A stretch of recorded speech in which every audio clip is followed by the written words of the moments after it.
antiguos, los uspantecos se dedicaban a la agricultura, siendo la más importante el maíz, el frijol y la calabaza. El maíz como elemento sagrado es el cultivo más antiguo que se conoce.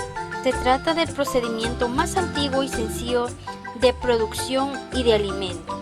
Los abuelos uspantecos implementaron la agricultura por medio del trabajo comunitario.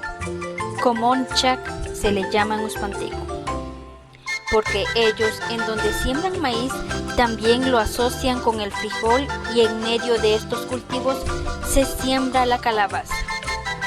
En las comunidades de Las Pacayas, Chipá, Santa Rosa la Laguna, Chamac, Cholá, Caranté y Caracol, se observan estos tres cultivos que se han sembrado de generación en generación, la cual es la base de la alimentación del pueblo uspanteco, quiché y ladino.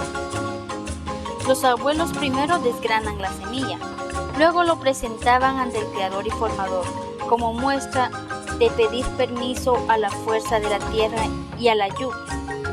Se pide permiso con el fin de tocar o herir a la tierra para trabajarla, pero al mismo tiempo pedir bendición del creador sobre las siembras, para la obtención de buenas cosechas, y así no faltará un granito de maíz y de frijol en las familias, ya que es el alimento básico para el sostenimiento de las familias uspantecas.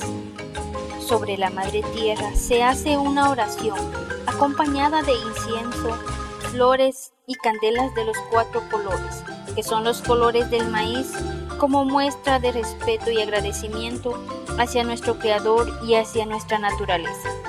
Desde que inicia la ceremonia, la semilla se queda en reposo durante un día y una noche completa. Se hace esto para que los animales no interrumpan la semilla durante la germinación.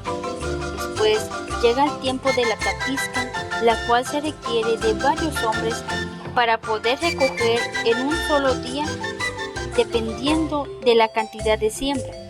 Seguidamente se prepara el almuerzo y se celebra juntamente con los tapizcadores, los cuales son familiares en donde prestan la mano en la tapizca.